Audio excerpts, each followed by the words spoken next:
Everything is possible with Sunil में मैं सभी देखने वालों का अभिवादन करता हूं। दोस्तों, इस समय एक नाम बहुत चर्चा में चल रहा है, रणछोड़ दास रेबारी उर्फ पागी। दोस्तों, अभी एक फिल्म रिलीज़ हुई है, भुज द प्राइड ऑफ इंडिया। उसमें रणछोड़ दास पागी का जिक्र है। ये रणछोड़ दास पागी कौन थे, ये इनके बारे में ऐसा क्यों है। इस फिल्म में संजय दत्त ने रणछोड़ दास पागी का रोल निभाया है। दोस्तों, ये रणछोड़ दास रेबारी था, ये कह सकते हैं कि जानवरों को चराने वाला व्यक्ति था।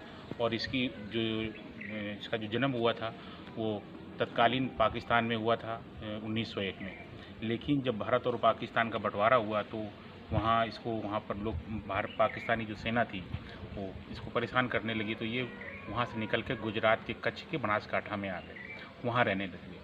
ये चरवाहे थे और ये ऊँट चराया करते थे। इनको कच्छ का जो रण है, रेगिस्तान है, तो कच्छ के रण में जो पग होते हैं, ऊँटों के निशान होते हैं, तो ऊँटों के निशानों को देखकर ये बता देते थे कि इस ऊँट पर कितना सामान लदा हुआ है, ये ऊँट कितनी देर पहले उस स्थान से निकला हुआ है, ये ऊँट कहाँ गया होगा और कितनी दूर जाके गया होगा।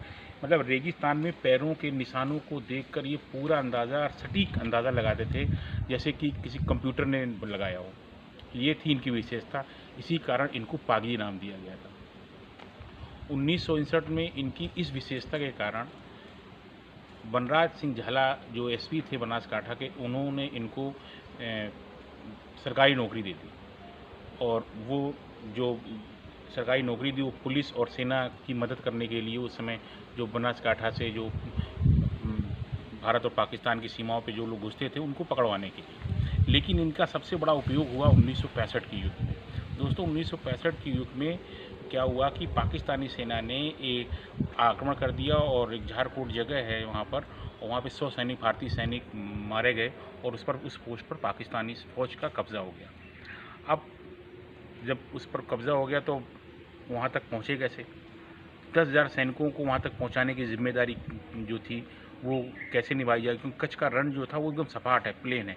वहाँ हज़ारों किलोमीटर, सैकड़ों किलोमीटर या 50 किलोमीटर दूर से भी व्यक्ति दिखाई दे जाता है कि वहाँ कोई आ रहा है। ऐसे में रणछोड़ दास ने अपने पराक्रम, अपने बुद्धि से भारतीय सेना को वहाँ तक पहुँचाया, और पहुँचाने के बाद वो पोस्ट जो थी वो भारत ने जीती। 1971 के युद्ध में पालीनगर की पोस्ट पर जब भारतीय सैनिकों ने कब्जा कर लिया तो हमारे तत्कालीन जो उस समय मानेकशॉ थे, तो उन्होंने अपनी जेब से, खुद की जेब से 300 रुपये रणछोड़ दास पागी को इनाम में दिए। रणछोड़ दास पागी जो तो छिपते छिपाते उन सैनिकों को रात में मूवमेंट करते, दिन में छिपते, इस तरह से समय सीमा जो 3 दिन की सीमा थी भारतीय सैनिकों को वहाँ तक पहुँचाने की, उन्होंने वो 12 घंटे में ही उन सैनिकों को पहुँचा दिया। और उन्होंने ये बता दिया कि इतनी दूर पर पाकिस्तानी पोस्ट है, वहाँ पर हमारे जो जहाज़ थे उन्होंने बम्बार्डिंग कर दी। उन्होंने कहा जो वो बताते थे सटीक जगह पे, वहाँ पे उतनी दूर पे पोस्ट हुआ करती थी।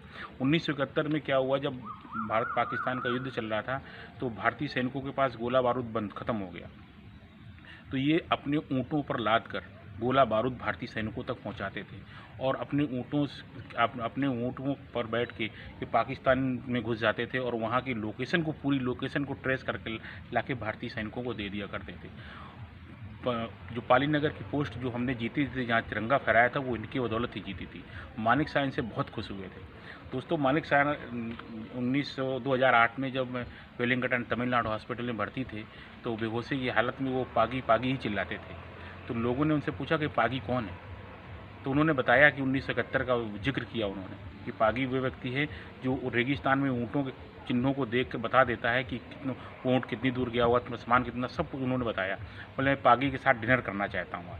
तो पागी को, जो सेना का हेलीकॉप्टर था, वो पागी को लेने के लिए बनासकांठा जब आया, तो जब वो बैठने लगे तो उनकी एक थैली जो थी वो छूट गई, गिर गई। तो थैली उठाने के लिए जब वो वापस निकले तो एक सेना का प्रोटोकॉल होता है कि हर चीज़ को चेक किया जाता है। तो जब उसमें थैली को चेक किया गया तो उसमें 2 रोटी, 1 प्याज और एक बेसन की एक मिठाई जो थी वो निकली।